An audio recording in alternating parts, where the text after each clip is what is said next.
Hello and welcome to Horror Rewind. This is Kelly Florence. And I'm Meg Hofdahl. And today we're talking about the newest season of The Twilight Zone. Do do do do do do do do. I knew you were going to do it, and so did I. Meg? Yeah. This was so good. I know. I feel like it was like a present wrapped specifically for me. And I thought they were going to make us wait every week. Like they did last year, yeah. Yeah. And then when I saw they were all there, I just about had a conniption fit. I was so excited. I know. It was the greatest gift that they could have given us. And Campbell, I'm watching Twilight Zone in the next 2 days, all of it. And he's like, it's all out right now? Because he remembered it was every Thursday morning we would wake up and watch it before he went to school. And I'm like, no. And he's like, why did they do it like that? And I'm like, because it's the pandemic and we deserve it. So thank you, Jordan Peele and everybody. Now, first of all, just as a whole, it's brilliant and I love everything. But it was almost like every other episode, I really blew my mind. And every other episode was like, it was good, but I didn't love it. Yeah. So, go say something first. I have a favorite episode and I want to know if it's your favorite episode. I mean, as we go through, it probably is. But wait, do you want to tell me right now? Because I don't remember everything offhand. But I cannot stop thinking about it. My favorite episode is episode 9 with Topher Grace. Oh my God. I have wanted to talk to you about this since you got here, and about when she's punching him. That I keep wanting to say it and I'm like, I can't, because that is literally, no, obviously it's my favorite. Yeah. I was like, that was such a chilling, oh my God. I couldn't even, it went from this to this so quick that I was by myself and I was making sounds out of my mouth. I was like, nah! So we're going to get to that. We're going to go in order, but my God, no, guess what? We feel the same way. And literally, because we've been watching this Korean drama, and I keep wanting to say, I just want her to be like that woman in the museum and punch him in the face, punch these bad guys. But anyway, okay, the first episode I freaking loved. It was called Meet in the Middle, and this guy starts hearing a voice in his head, and it's Gillian Jacobs or Gillian. I don't know how she says her name. Yeah, it's Gillian. But yeah, and he's from Westworld and other stuff, Black Mirror. This is my second favorite episode. Yeah, mine too. I loved the Twilight Zone. God, why are you so awesome? So right away, I love the conceit of it. He obviously is not a great dater. And then all of a sudden, he just has this connection, this amazing connection. And it kind of made me think of when people make connections online, is what it kind of made me feel. So it's more about banter, and where you can be awkward in person, but you can have banter with someone online. Yeah. And I mean, I feel like a lot of people now meet their loved ones that way. And also, there is a scary notion that you don't really know who you're talking to. And so there's that. And then you're watching the Twilight Zone, but I felt so much emotion watching this episode. I felt his love for her. So that's something that was next level in a lot of episodes this season, but in particular this one, and we'll get to the other one I'm going to talk about. But the acting is so great because he is reacting to voiceovers that somebody was probably reading it off camera, but it's just acting with his face and his body, and most of the time he's not even talking out loud. And so it made me feel with him because I was just almost mirroring his emotions or something. And remember when she mentioned "You've Got Mail" and then he called her "shop girl"? I was like, oh, I don't know. They did such a good job of making you feel these romantic feelings. And there was something about the way it was shot, the way it was written, his acting, that you're just riding this wave with him. And I was just glued to the screen. I'm like, what is going to happen? What is going to happen when they decide to meet? And he is on the train and he hears her being abducted. The stakes felt very high to me. I was just like, oh my God, how is this going to work out? Obviously, because it's a Twilight Zone episode, I mean, my mind had gone to different scenarios where I know it's not going to be a happy ending, but I know. And right away, he goes and talks to his therapist and says, I'm hearing this voice in my head. And she suggests that maybe he has DID. And So in my mind, I'm like, oh, maybe he is crazy. And the other thing that ended up happening, maybe this woman is manipulating him in some way. Now, she says she's married and it's an abusive relationship. They're going to agree to meet, but she gets kidnapped and brings him right to the house. Meg, this sequence, when he finds her glasses and he thinks that she is taken and she's being held somewhere. And I'm like, if this is real and this is the love of his life and he can't save her, and then she's like, he does have a beard. He was wearing this flannel shirt, and he beats the guy. Like, I'm like, oh my God, like he's gonna save her. And then that child appeared, and I was like, oh no. But then she appears, and I was like, oh no, again. Because either way, it's not good. It's not good. And then I thought for a split second that maybe he was crazy and he had been like stalking her because she was like, I don't know who you are and all that. And then to learn that she manipulated him so that he would kill her husband was just like, it was just, oh my gosh, the emotions. That's what I want. You know, it's not like I was scared in the sense of, it's not scared in the same way you are in a lot of horror movies. Like, but it was a different kind of scared for me. Yeah, I agree. And I don't know how they did it, but they did it. And something I noticed about the production design in this episode, every window and mirror was like a porthole. And I wondered if it was supposed to be like that feeling of being like trapped in a submarine or you know, on a ship or something. I mean, they did it purposely, obviously. I don't know what emotions were evoked for you by all that roundness. Did you notice that? Did you feel something? I noticed mirrors, and then I was like thinking like, again, that sort of DID, like duality, like maybe he's like created. That's where it went for me. Like I was thinking it had to do with like maybe he's crazy type feeling. But when he realizes what's happened and he feels so bad because he killed that guy, because he only did it thinking that she was like in mortal danger. And it's interesting because I think that he actually had some aspects about him that we weren't supposed to like the way he treated his date in the beginning.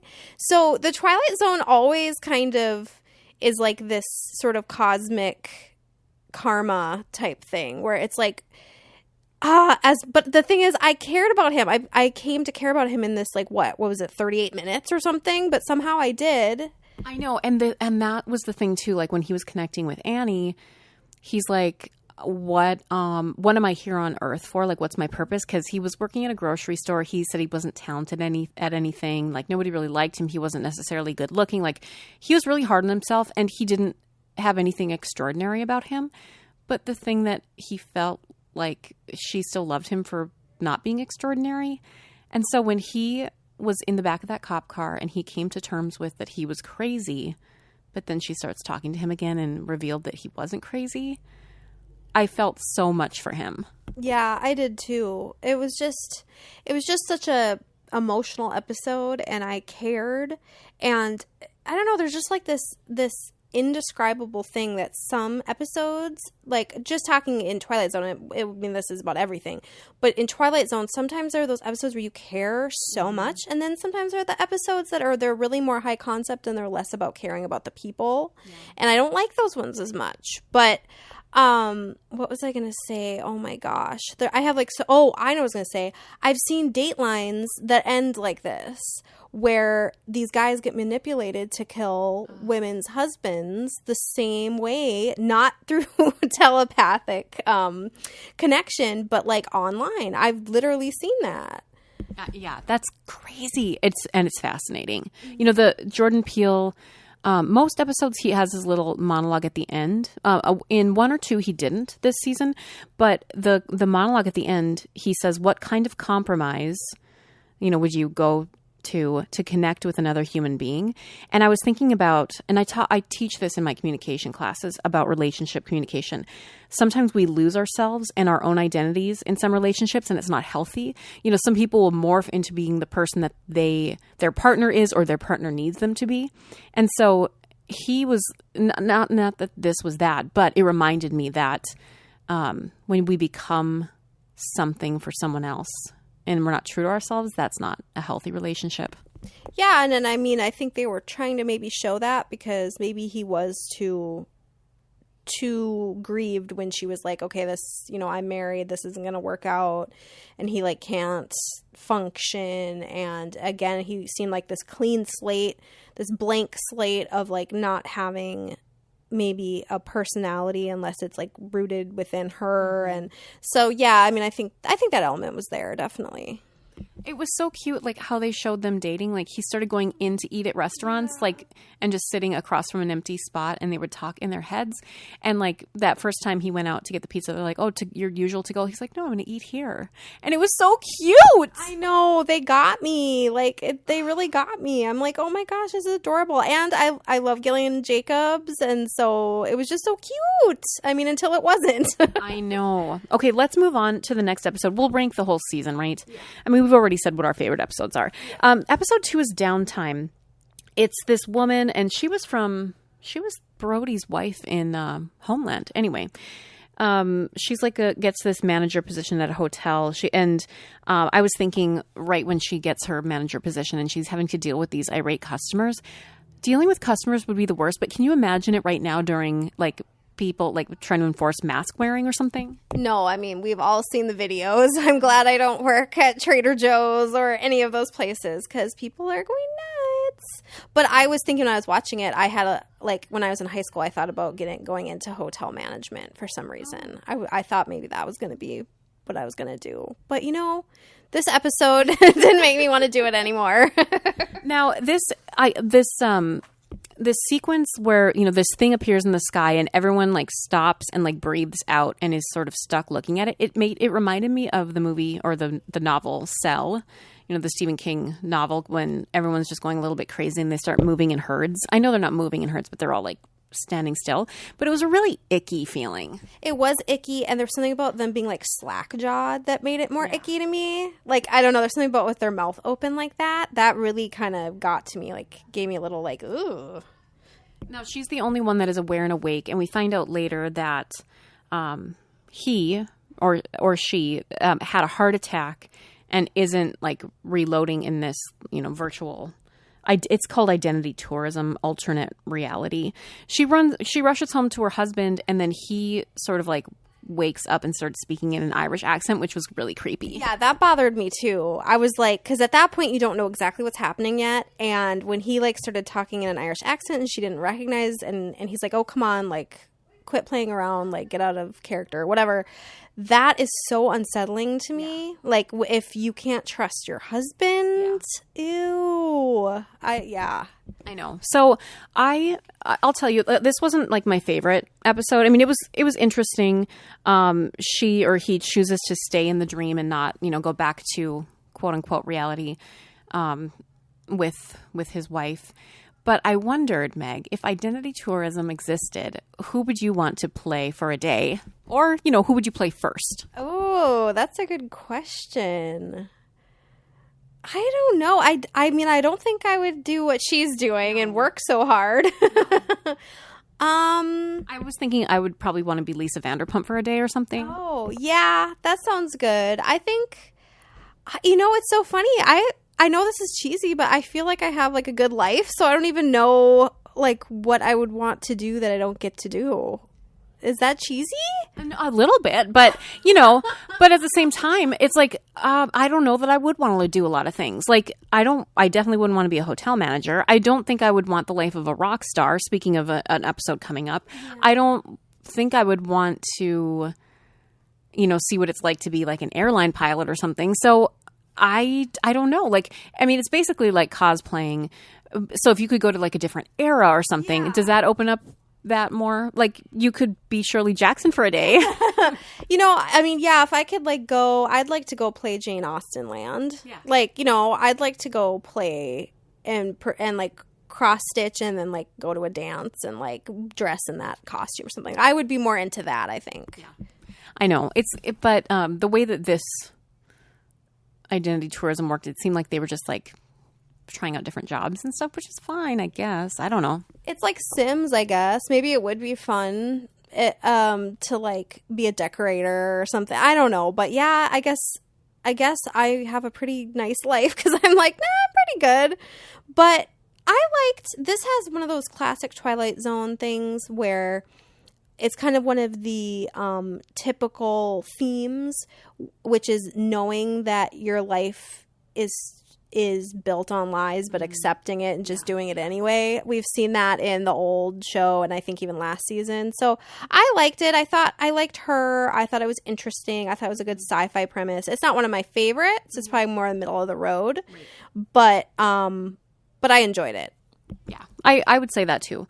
Like I said, it almost went every other episode for me, and maybe that's exactly how they planned it, like to have different sort of feelings and different dynamics. The third episode, speaking of acting, it's called Who of You? It's so brilliant. This actor can switch bodies just by getting them to look him in the eye. He goes in to rob this bank, and then he starts switching bodies. This actor who is actually playing the character of the actor got to play multiple roles, and like, how brilliant is that for this guy to be cast and just play all these different people constantly, and this detective believes him eventually, because it's amazing. Yeah, I was watching it thinking about what it would be like to be that actor, and how that's like a juicy role to have. But yeah, it starts out where he's like clearly an asshole, so you're like, okay, again, it's that Twilight Zone thing of, okay, this isn't going to go well for him, probably. But actually, it ends up going kind of well for him, doesn't it? Yeah. Now that I think of it. So I guess they kind of, like, pulled the rug out from under me, because kind of worked out. And he ended up being in the cop's body, and then it turns out that his girlfriend was sleeping with this cop, but they're going to be together now. And guess what? He's a brilliant actor, so he still gets to live his acting dream. And he's like all beefy now and stuff. So actually, it worked out really well for him. So I guess that was one of those. That doesn't happen very often on Twilight Zone. No, and it was so icky. And like when he had the kid's body, and like the cop was there, and it's like, give this kid back his body, and then he was in the cop. Like, oh, it was so good. And it was like, you are sort of rooting for the guy, but you don't want to, because he's not doing good things. Yet at the same time, it did work out for him. Yeah, it really did. And at first, when he first traded bodies, I was like, oh, this is going to be like a Freaky Friday thing. But I liked how he could continue to do it. And so it was like, that made it a little bit more interesting. And I think there was definitely, just like every episode, there's like that sort of lesson to learn. And he was talking about kind of using people and using them as husks, I think is what Jordan Peele said in narration. So I thought that was really interesting. But yeah, this was a very good one as far as acting. And it had the guy from Last Man on Earth, and he was in an episode of Better Call Saul, but he's not the detective, but like the cop, like the street cop. And I like that actor. So that was fun. But again, I like this one, but it wasn't one of my favorites. There were a lot of men in it. Yeah. and there wasn't somebody to root for as much. Yeah, that's true. Episode 4 is called Ovation, and this famous singer, she doesn't seem very happy with her life. She ends up giving this token or coin thing to a street performer and walks in front of a bus. And then fame comes to her on this like kind of like an American Idol type show called Ovation.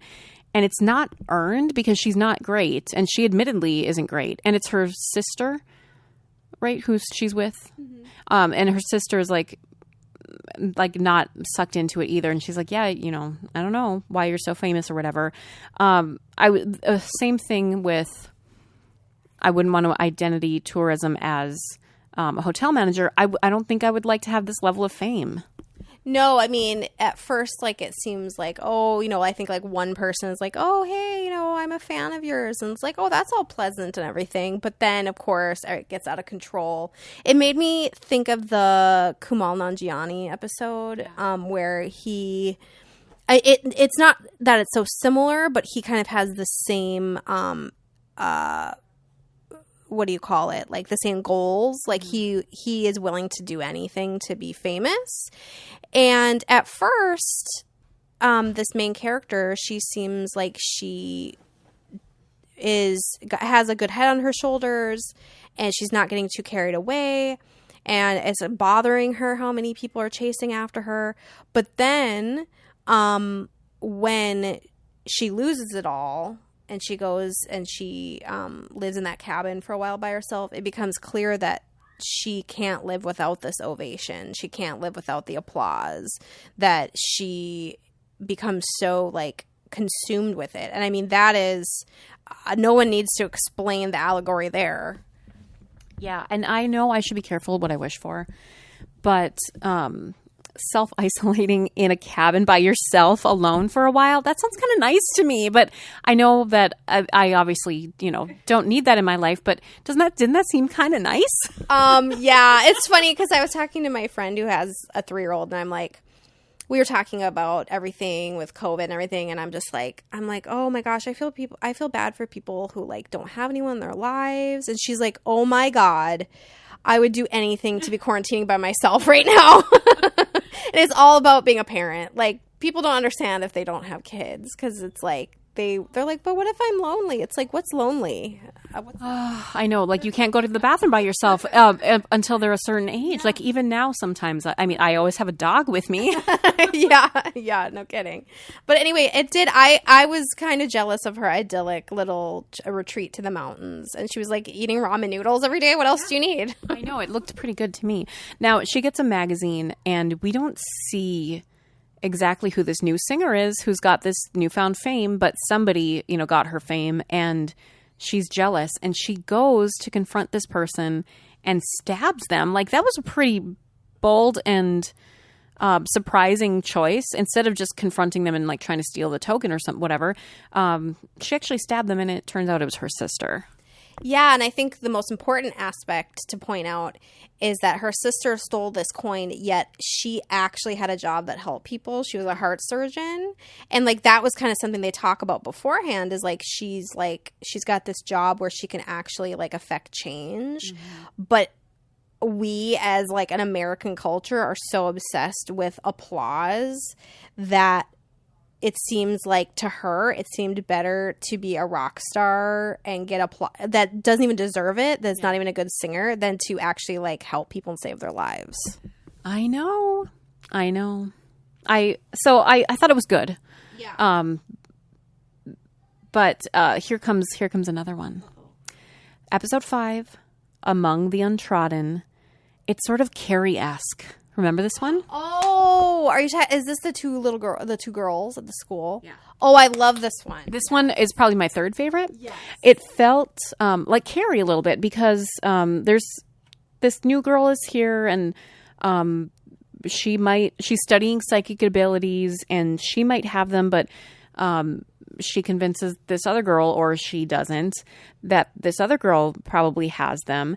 And it's all about, are you going to use your powers for good or for ill? And I think that was like what we talked about when we rewatched The Craft. These girls have this power of witchcraft in The Craft, but they weren't necessarily using it for good. So it didn't feel, I don't know, like we couldn't root for them or something. And so in this episode, it's sort of like, okay, you have these powers, but what are you going to do with them? Yeah. And I mean, this sort of like, and traditionally, we see these kind of powers in women and young women. And, like, here are some just, like, snotty-ass, privileged teenagers at this school. Which, by the way, I love that every episode has this just a tiny bit of a retro aesthetic. Oh, yeah. It's not, like, to the Riverdale level of retro, where it's, like, a lot more. But it's just like the cars sometimes, and somebody will have a hat on that's just a little retro, and I love lighting fixtures. And so I love the school setting. Like it was so, I don't know, I love that in particular. It just felt like such an insular gothic world. I love that this character is struggling to the blonde girl, as she's struggling to sort of like be a part of the Mean Girl group, which is, I mean, a story as old as time, and how she sort of loops in this one girl and convincing her that she's magic. And I love this concept, because it's like, how do you sort of turn it on its head? And they really did, because she's like, look, you can do this. And then it again flipped because actually she created her, and when her purpose was served, just like with a key that she conjures, she was turned to stone. And our first clue that something was up was, remember Irene, the blonde girl, she fell off the roof and then she was fine? Like, that was a little bit strange. Oh, yeah. I really like that. Because then you're just like, okay, is something up with her? Did she actually save her? Yeah. Like, what's going on? Because when it happened, I was like, oh, like, oh my God, she just died. Like, holy crap. Yeah. So then when she just gets up and brushes herself off, that was really cool. I like that. And there was just something authentic about her relationship, their relationship together, where it felt like complicated and it felt like she needs this friend. And then you realize at the end, it's actually Madison, I think her name is, that she needed her more than, you know, we even realized, and that she actually wanted like an authentic friendship, not to be friends with like those bitches. I know. Oh, it's so good. And like a moment that I was like, oh, this is Carrie, was when they make that mean video after they got her drunk or whatever. And it's at the science fair. Like, who approved this? But she screamed, and like the TV sets cracked, and all three girls fell, and they were just like passed out. And I was like, holy shit, that was really cool and powerful. And Irene's like, no, I didn't do it. You must have done it, you know, like, because you were defending me. And really she did. But like, it just keeps like, it's messing with my mind even now. I know. It's like, wait, what now? Yeah. So this idea that she can conjure whatever she wants. Maybe I don't want to do identity tourism, but conjuring whatever I want could work out. Yeah. The bowl of mashed potatoes, as from Shirley. We talked about it last week, but yeah, I would conjure that right now. That sounds good. So at this point, then we believe that Irene has the powers and Madison doesn't, and she's been tricking her. But Irene says that's not true. And then like they hug and you think everything's going to be okay. But Irene turns to stone and disappears. But at the end, a new friend walks in the door. Meg! I know. That is so... This is what I love about short form anthology. Yeah. Because you get this story... We don't need to see what happens before or after. We don't need 8 episodes of this. We just need this one. Yes. And it's like you get that just emotion. And what I always love about Twilight Zone, what I've loved about it forever, is it makes you look at the world differently. I just have chills thinking about it. And this is just one of those times where it's like, wow, I love looking in through the prism, the kaleidoscope of all the ways to look at the world. This is just another one. And I love it. And so putting this into like the allegory of people that we know in real life who aren't witches, think about the people who use people, and when their purpose is served, like they're out of your life. And people treat others like that, and places and jobs and objects. And like, it's so deep. Yeah, it kind of makes me think of the third episode with like the husks, and just again, like our American way or our Western way of looking at life. It's almost like, consumerism, and everybody and everything is disposable. Disposable is exactly what I was going to say. Yeah. Yep. Meg. So good. Okay, episode 6 is called 8. And I was like, why is it called 8? But it's about this freaking octopus. And Joel McHale's in it. So we get 2 people from Community this season. I know. What a delight. Yeah, Joel McHale looking good. There's a woman from Walking Dead in it. You know what I liked about this episode? That the Chinese lady could speak in her native language, and they had like a what do you call that? Translator thing. I thought that was cool, and I would like to see that in more things. You know, I just rewatched Snowpiercer the other day, and our Bong Joon-ho's favorite actor is in that, and he speaks Korean the entire time, and they do that. They have a translator that Chris Evans is holding. He never speaks English. He just speaks Korean the whole time, and like we hear what he's saying, or it just shows it on the bottom of the screen. And I was like, yeah, let's keep doing that. Yeah, that's what I really like that. And of course the translator kind of comes into play in the plot and stuff like that, but I thought that was cool. This episode didn't necessarily like get me super excited. I think it was written by Glenn Morgan, who from X-Files, who, you know. It feels like a Monster of the Week episode, which is fine. Yeah, and I mean, I love monsters, so that's not a complaint. I think, again, maybe it was that the people you didn't really feel like you really cared who the octopus ate. I don't know. Maybe that was the problem. But what I will say is I've never been afraid of an octopus before, but I did kind of be like, ooh. So I wrote down octopi are disgusting, and I've thought so since. Do you remember this story? The octopi are super smart, and they can open doors and stuff, and they can move around. This is a real story that happened. I feel like my back. I know, no, I feel like one could slither in right now, and I would freaking freak out. But this octopus didn't like this type of fish or food that his handler was feeding him.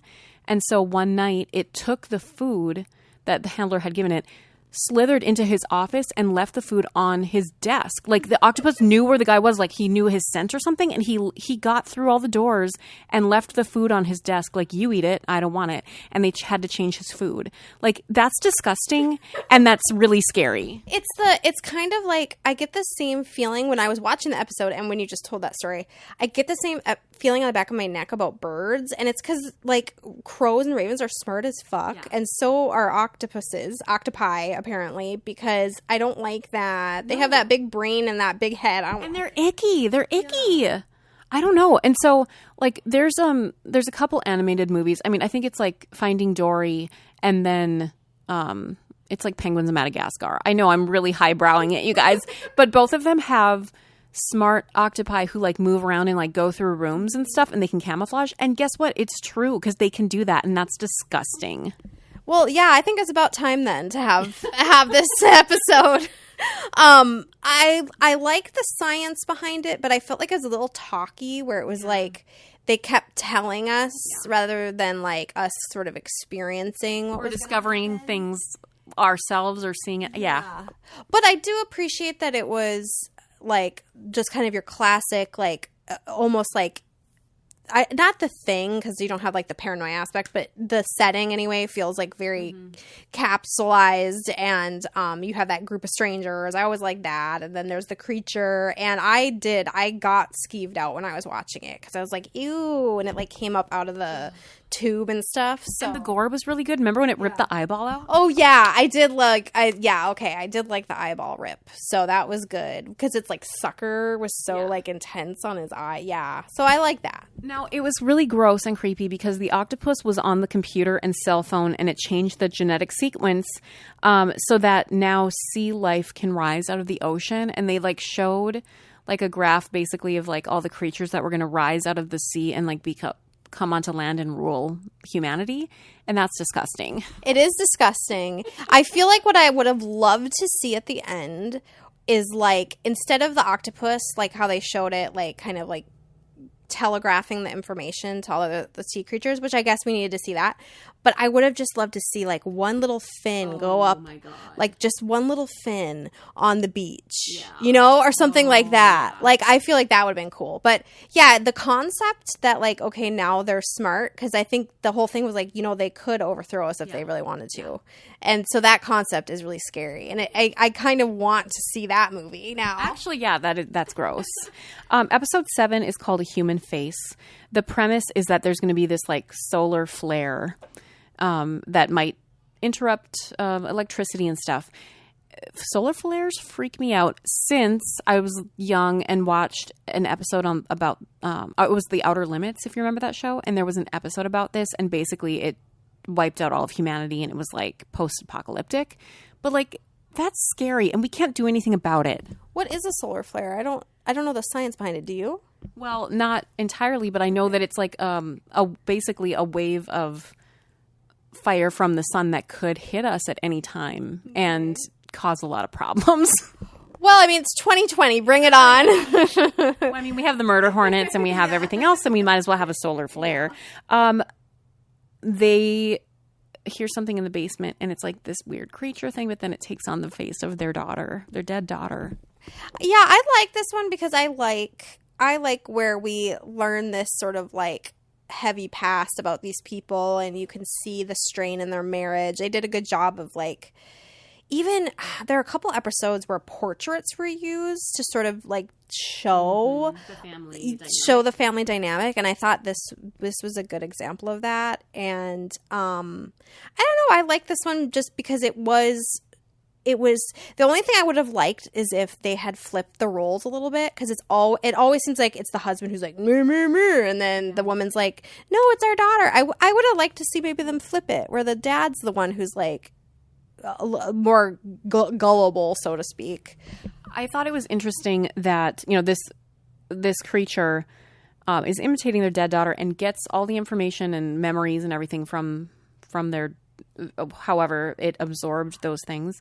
But I was saying this is like an extreme therapy sort of, you know, because you're confronted by your dead daughter about all of your problems and all of the problems that, you know, you previously had with each other or with her. And it's like this, it's almost sort of like the identity tourism thing of like, okay, if I could go back and confront this person or do things differently. So it, again, made you think about things like, what should I have said or done with that person? And like, can you go back? Yeah, that's a good point.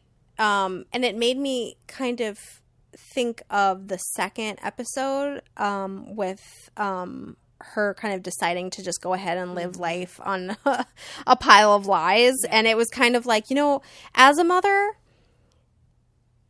if one of my sons died and then was knocking on the door, even though I knew it was a creature. And I thought it was really creepy at first when she's like, oh, that's our daughter. Because I didn't see that in the first. No, I didn't either.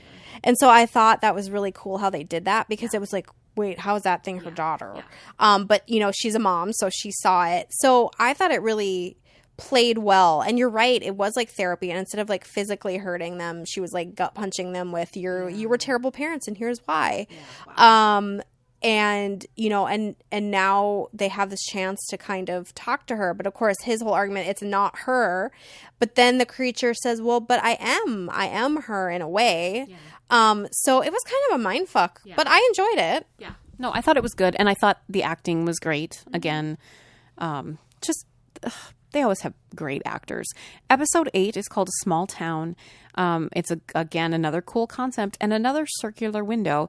There's this model of a town in the attic of this church, and he is able to how he manipulates this model of the town actually causes real change in the town itself. How fun. Like, this is like would have been my dream when I was a kid or now. Yeah. I just have a fondness in my heart for like miniatures. Oh, yeah. So I mean, if I found like a miniature town like that, like the one from Beetlejuice or this one or whatever, I'd be so excited because I just love that shit. I saw somebody on Twitter say like this particular episode felt like the most old school episode of Twilight Zone. And I definitely got those vibes. I love like small town settings, and what I really liked is that it was a really diverse small town, which you don't see every day, so I like that too. The co-writer, Tanana Reeve Dew, I follow her on Twitter. I love her on Twitter, and I haven't read any of her books yet, but she is a horror writer and a woman of color, and I was really excited that she has this episode, and just seeing like everybody giving her praise for it on Twitter has been really fun. And like, how fun would that be to write for Twilight Zone? And I saw that she's also got a series picked up, or she's pitching a series, so her own series, so that's cool. I love this concept. I feel like those old school vibes, and I felt like this mayor, you know, was sort of Trumpish, and how could the town come back and sort of defeat, you know, this liar? He wasn't the helper, but he was taking credit for everything. Like, it was just icky. I know, and like you feel for Damon Wayans Jr. because you're like he kept the mayor guy kept taking credit, and like he was actually doing everything, and so you could feel like his rage inside. And yeah, he was very Trumpy. But I love this idea that he's helping people and he's trying to help, and it really like I don't know, it made me like feel like, and everything that's been going on lately in the world, it felt like apropos, because I feel like we need to like invest more in our communities and like care more about our neighborhoods and things. He wasn't doing anything for selfish reasons. I mean, maybe the only selfish thing was that he wanted his wife's legacy to live on. But if that's selfish because she was doing good for the town, then okay. And guess what? This one had a happy ending. It did, and I felt like I felt like they learned, like, okay, like, it doesn't matter, like, how bad it is. We all have to work together. And I like that. I mean, yeah, maybe it's cheesy, but I really like that. And that he put his wedding ring, which, again, is, like, this very, like, beautiful symbol. And now the town's going to have money. Also, I love the spider bit. Because obviously you want to see this guy, like, shit his pants. But also, like, there's just something about the idea of, like, a big tarantula that's the size of, like, a house or a building that freaks me out. I know. And then it was also, like, I'm laughing about it because it's so funny and cute, kind of, too. And he didn't, like, let it eat him. He just wanted to scare him. But then also the dog is barking, so he gives him, like, a huge chicken bone.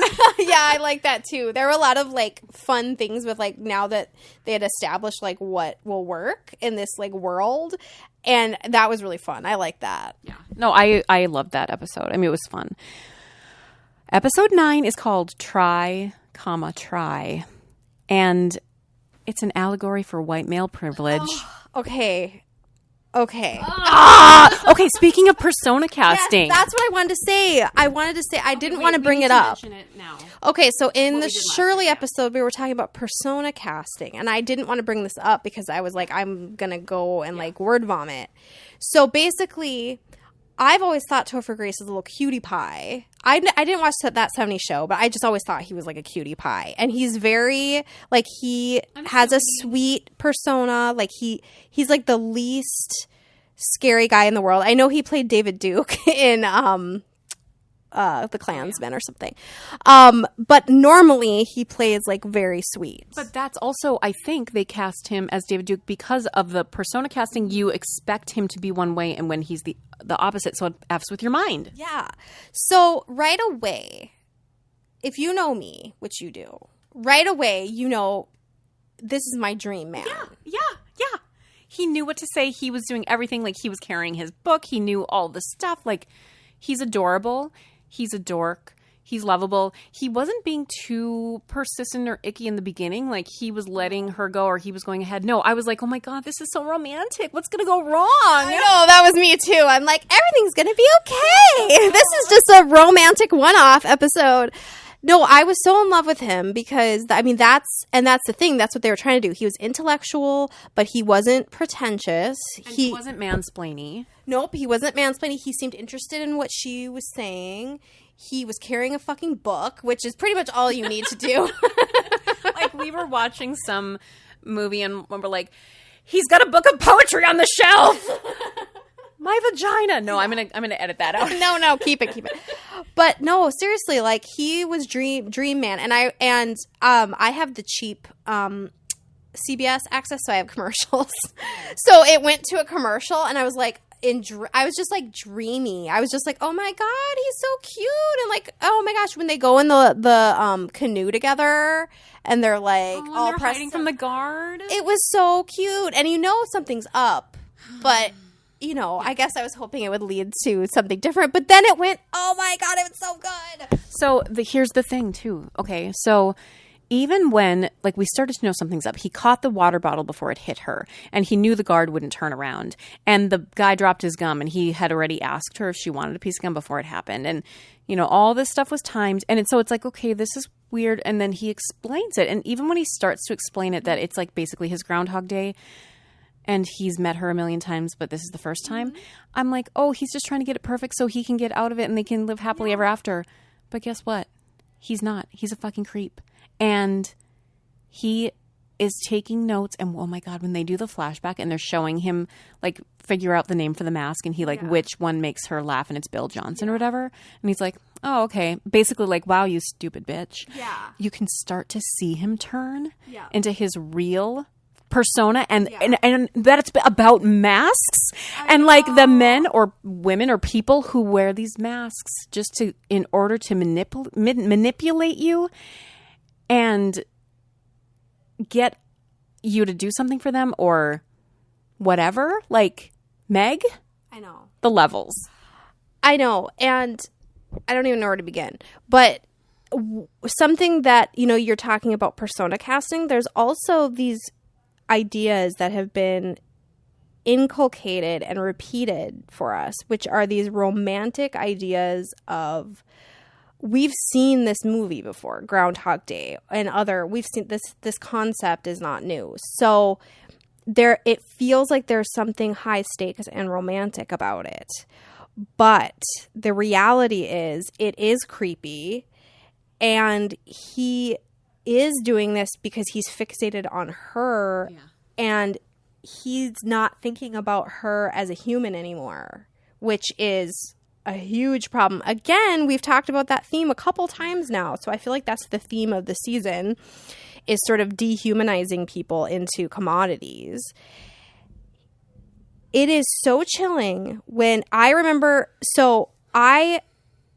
when he said, well, it's lucky I'm a nice guy, I like went, what?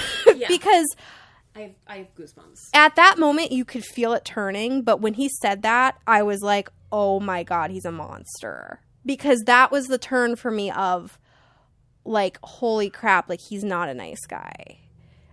It was so like chilling. That's the only word I can think of, because it completely broke down all these like tropes that we're used to and said, wait, look at this again. Look at through that kaleidoscope. Look at this from a different angle. And where it starts to turn and it became physically scary for me. I was physically scared, like for her, but I could feel it in my whole body, was basically like, well, this one's a wash. Like, I'm going to have to try this again. And basically like he's writing it off. So there's no consequences anymore.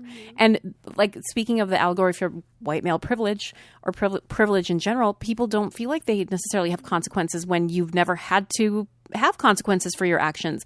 And so him to dehumanize her to the point of, well, it's not going to be you tomorrow. It's going to be, it's going to be you, but not this version of you. And she's like, but what about this version of me? And basically, is he going to rape her? Is he going to kill her when he chases her? And she's like screaming for help. Like, he's a madman. He could do anything. And he doesn't feel like there's not going to be consequences for him. And so that is the scariest monster I can imagine. Yeah. And it's true, because you're right. He doesn't feel like there are consequences for him, obviously in that world. But obviously the truth of the matter is there are the Brock Turners of the world. Isn't that his name? Yeah. Who don't get consequences for being monsters. So I think it was interesting that she was a woman of color. I think that kind of like upped it as well, just for the allegory.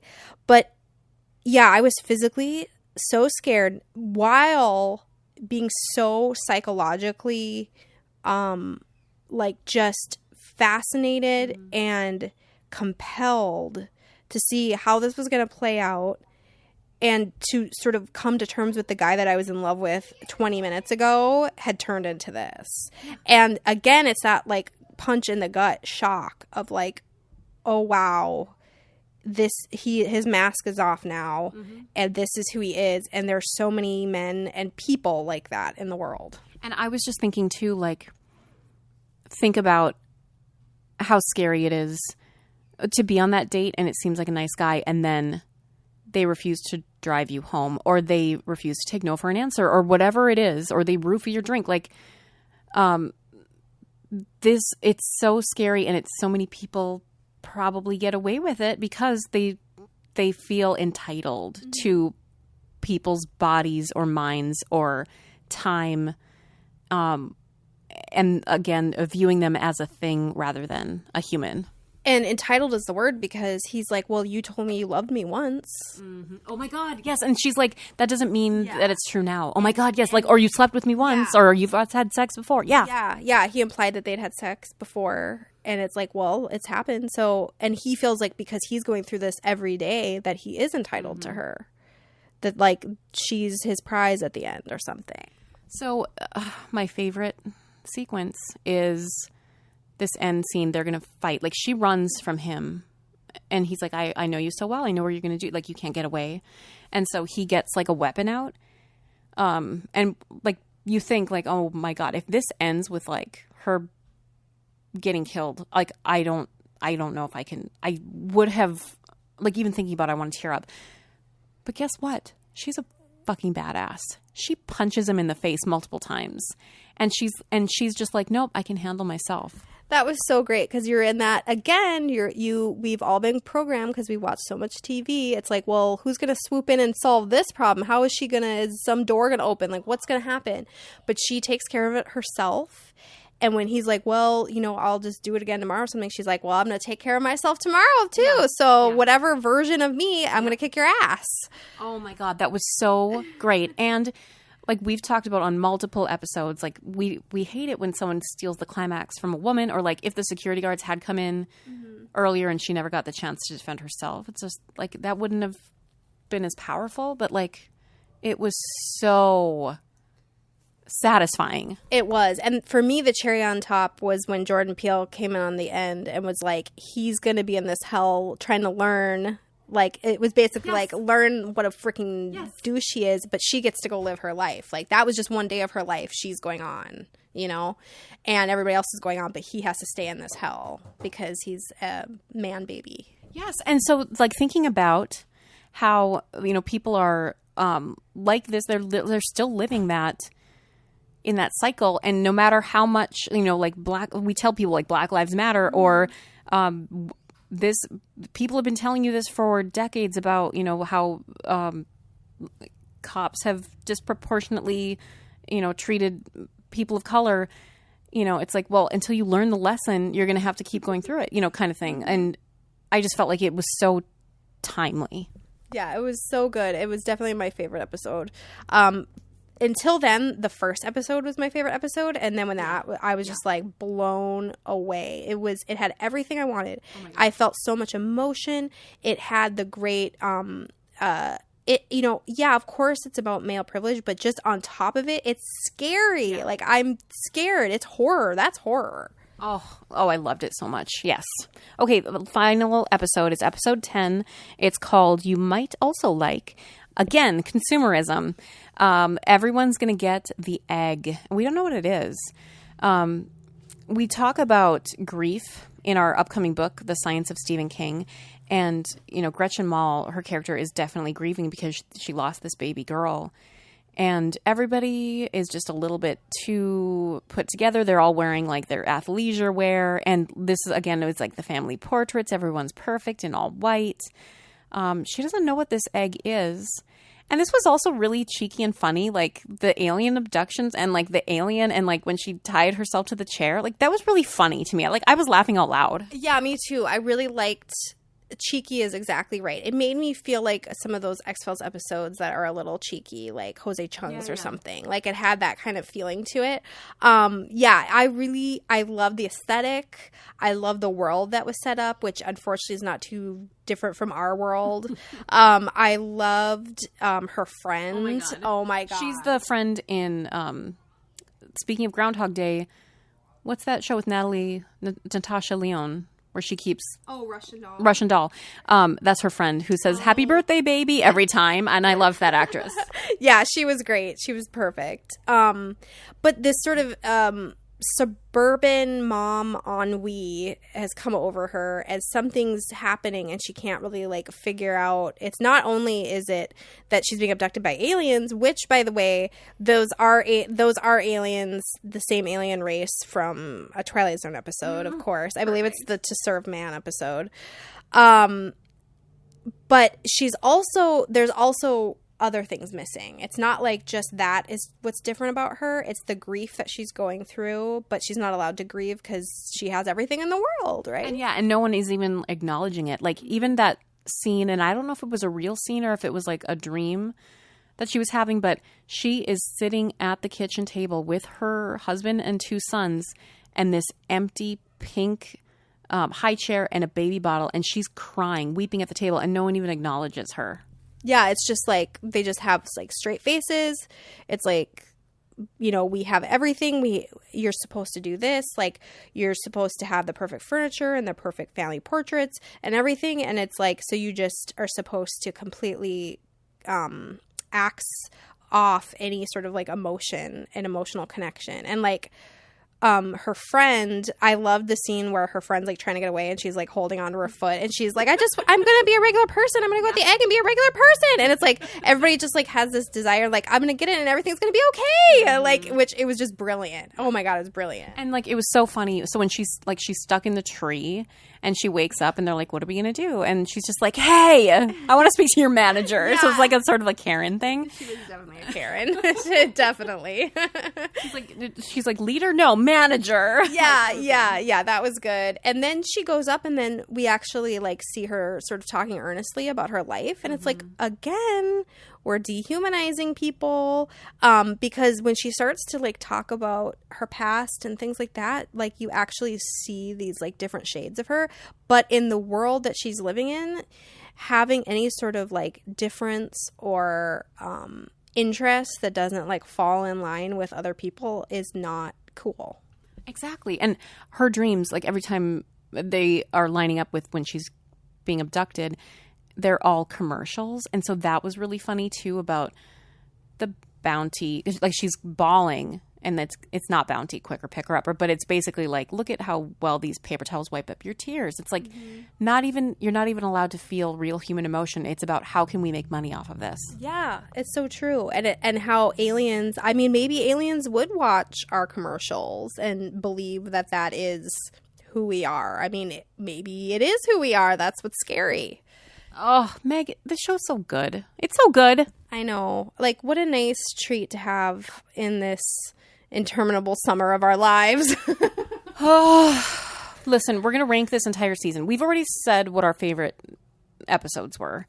But can we give an overall ranking, and what should our scale be? 0 being we hated it, 10 being it's a perfect season of television.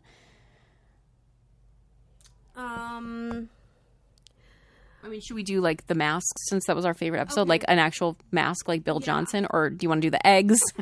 Let's do the masks. I also appreciate that because this was filmed in British Columbia, and those indigenous masks and art, we studied that a lot when I was in elementary school. So when I see that, like I think of all the museums and it makes me feel at home. I love it. Okay, so how many masks do you give this second season of The Twilight Zone? I'm going to give it 9.5 because there were so many great episodes that I just like want to die right now. But also there are a couple ones that I was like, okay, that could have been better. No, that's exactly the score I was going to give it. 9.5 masks. So like a half mask, like a pandemic mask, basically is the half because like I said, it almost felt like every other episode blew my mind. And there were some where I'm like, that was fine, but I didn't love it. And that's okay. I don't have to love every episode. But my God, Try is hands down one of the best hours of television I've seen in my life. Yeah, I agree. I'm going to rewatch it. I'm probably going to rewatch most of them again just because it's Twilight Zone. And the freaking Jordan Peele of it all and how he like pays homage to Rod Serling and just like the music. I love it all. It's perfect.